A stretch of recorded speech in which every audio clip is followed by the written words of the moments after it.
जय हिंद स्टूडेंट, आप लोग क्लास 12th के लिए फिजिक्स जिसमें यूनिट फर्स्ट से क्वेश्चन लिया गया है स्थिर वैद्युतिकीय या विद्युत स्थैतिकीय या स्थिर विद्युत या घर्षण विद्युत, तीनों का डेफिनेशन एक ही होता है। ठीक, यानी क्वेश्चन है इसका डेफिनेशन एक ही है कि स्थिर वैद्युतिकीय भौतिक की वह शाखा है। क्या बोलेंगे?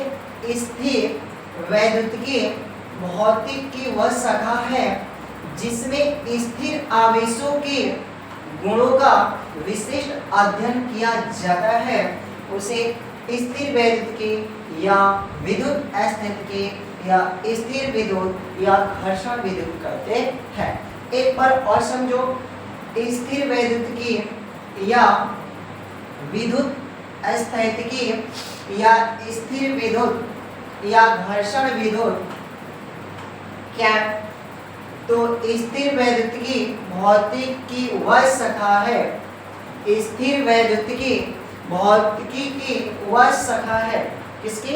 भौतिकी की वह शाखा है जिसमें स्थिर आवेशों के गुणों का विशिष्ट अध्ययन किया जाता है। क्या कहते हैं? स्थिर वैद्युतिकी कहते हैं। तो स्थिर वैद्युतिकी भौतिकी की वह शाखा है, स्थिर वैद्युतिकी भौतिकी की वह शाखा है जिसमें स्थिर आवेशों के गुणों का विशिष्ट अध्ययन किया जाता है, इसे स्थिर वैद्युतिकी या विद्युत स्थैतिकी या स्थिर विद्युत घर्षण कहते हैं। ये देखो, यही है ग्लास रूल जिसमें हम लोग क्या करते हैं, आवेश को यानी जिसमें स्थिर आवेशों के गुणों का विशिष्ट अध्ययन किया जाता है। नेक्स्ट अगला कार्यफलन, वर्क फंक्शन। कार्यफलन को इंग्लिश में कहते हैं वर्क फंक्शन। किसी पदार्थ की सतह से क्या होगा? किसी पदार्थ की सतह से इलेक्ट्रॉन को निकालने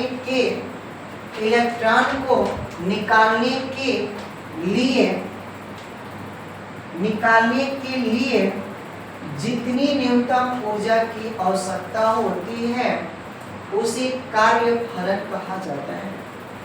कार्यफलन किसे कहते हैं? तो किसी पदार्थ की सतह से क्या बोलेंगे? किसी पदार्थ की सतह से इलेक्ट्रॉन को निकालने के लिए जितनी न्यूनतम ऊर्जा की आवश्यकता होती है, जितनी न्यूनतम ऊर्जा की आवश्यकता होती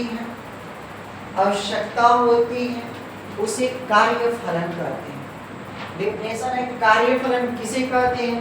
तो किसी पदार्थ की सतह से इलेक्ट्रॉन को निकालने के लिए जितनी न्यूनतम ऊर्जा की आवश्यकता होती है उसे कार्यफलन कहा जाता है। क्या कहा जाता है? कार्यफलन कहा जाता है। इसके बाद हम लोग कर सकते हैं, इसको आप लोग लिख लीजिएगा। देखो, कार्यफलन में कहा जाता है, कार्यफलन में कहा जाता है कि दो वस्तुओं को क्या कहा जाता है? दो वस्तुओं को आपस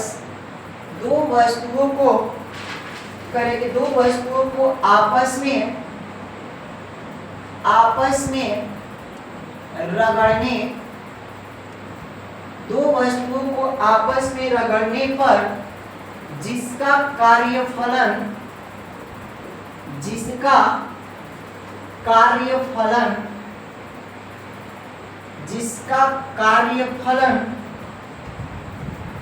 कम होता है, जिसका कार्यफलन क्या होता है? कम होता है, वह इलेक्ट्रॉन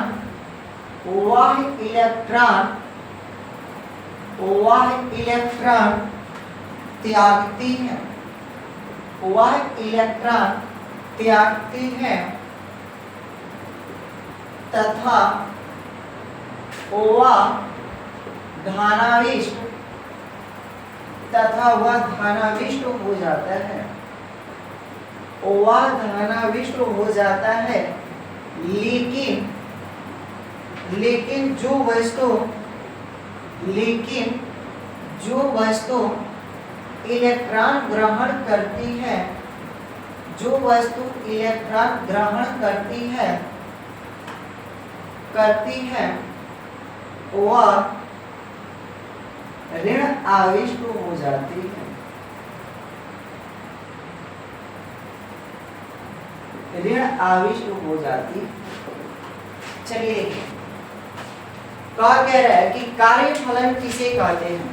तो आप बोलेंगे कि किसी पदार्थ की सतह से इलेक्ट्रॉन को निकालने के लिए, किसी पदार्थ की सतह से इलेक्ट्रॉन को निकालने के लिए जितनी न्यूनतम ऊर्जा की आवश्यकता होती है, जितनी न्यूनतम ऊर्जा की क्या होती है, आवश्यकता होती है, उसे कार्यफलन कहा जाता है।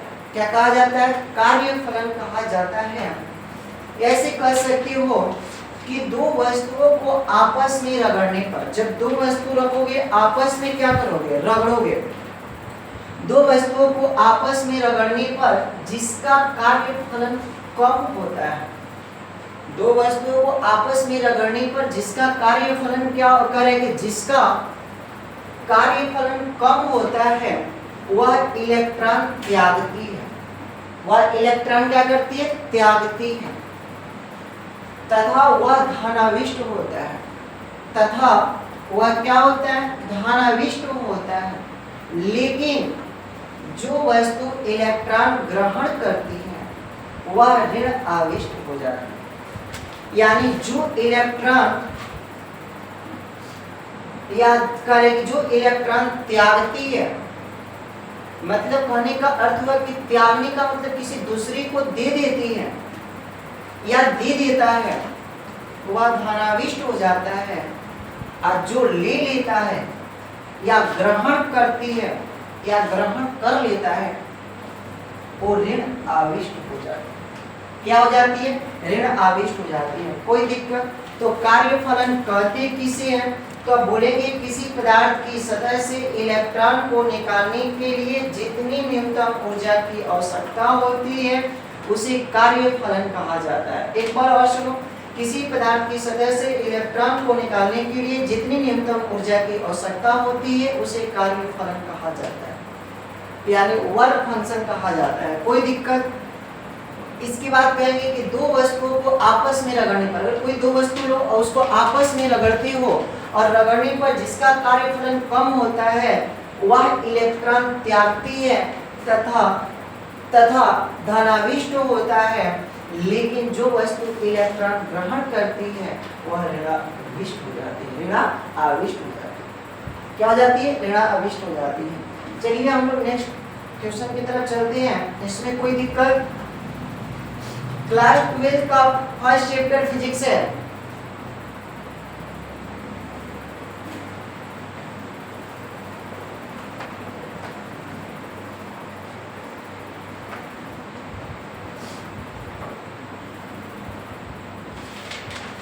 एक तो हो गया। इसकी बात करेंगे सोडियम परमाणु पर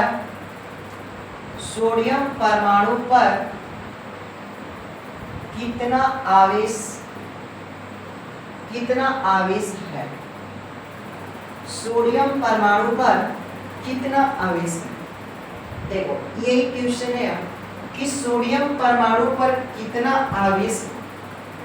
आवेश पूछा गया है तो सबसे पहले कहेंगे कि सोडियम परमाणु में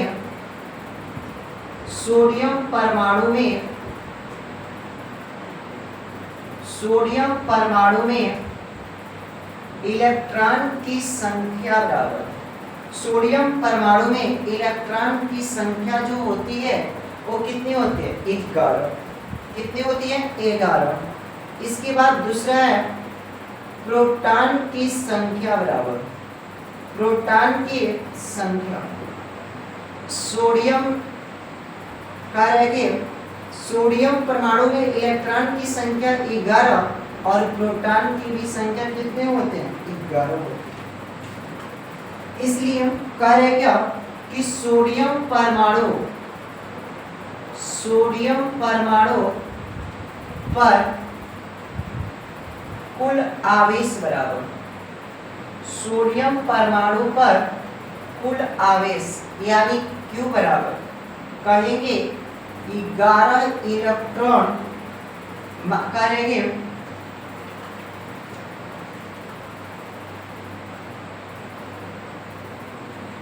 11 इलेक्ट्रॉन, तो प्रोटॉन और करेंगे इलेक्ट्रॉन, ठीक करेंगे, एक हो जाएगा प्लस में और एक हो जाएगा माइनस में। तब प्रोटॉन देखो यहाँ पर जो होगा माइनस में, सोडियम पर जो होती है वो माइनस इलेक्ट्रॉन होते हैं और प्रोटॉन जो होता है वो क्या होता है? प्लस होता है, क्योंकि ये दे देता है। तो देने वाला देगा, तो सोडियम परमाणु पर कुल आवेश जो होंगे -11 इलेक्ट्रॉन और 11, एक देखो 11 इलेक्ट्रॉन माइनस में कटेगा तो क्या हो जाएगा? 0। अर्थात सोडियम परमाणु पर कुल आवेश 0 है। लिखेंगे अर्थात सोडियम परमाणु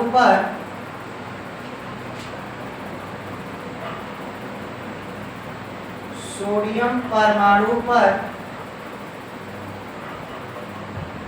कुल आवेश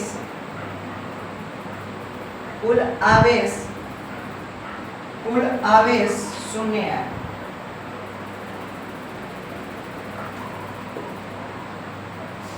कुल आवेश 0 है,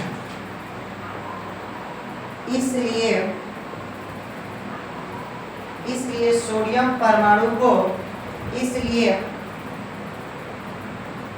सोडियम परमाणु को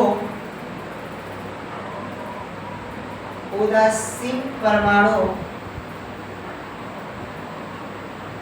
कहा जाता है। इसलिए सोडियम परमाणु को उदासीन परमाणु कहा जाता है। इसलिए सोडियम परमाणु को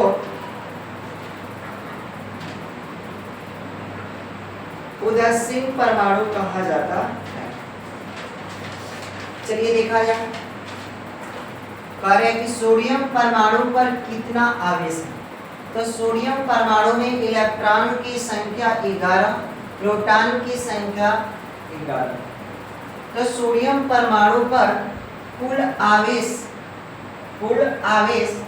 का एक क्या होते हैं? ऋणात्मक, और एक प्रोटॉन जो होते हैं धनात्मक होते हैं। तो -11 इलेक्ट्रॉन और +11 इलेक्ट्रॉन दोनों क्या हो जाएंगे? 0 हो जाएंगे। अतः सोडियम परमाणु पर कुल आवेश जो है वो 0 है। इसलिए सोडियम परमाणु को उदासीन परमाणु कहा जाता है। इसलिए सोडियम परमाणु को कौन सा परमाणु कहा जाता है? उदासीन परमाणु कहा जाता है। नेक्स्ट हम लोग मिलते हैं अगले वीडियो में अगले क्वेश्चन लेकर। अगर वीडियो अच्छा लगा तो like and subscribe and share कीजिए और क्लास 12 के लिए बेस्ट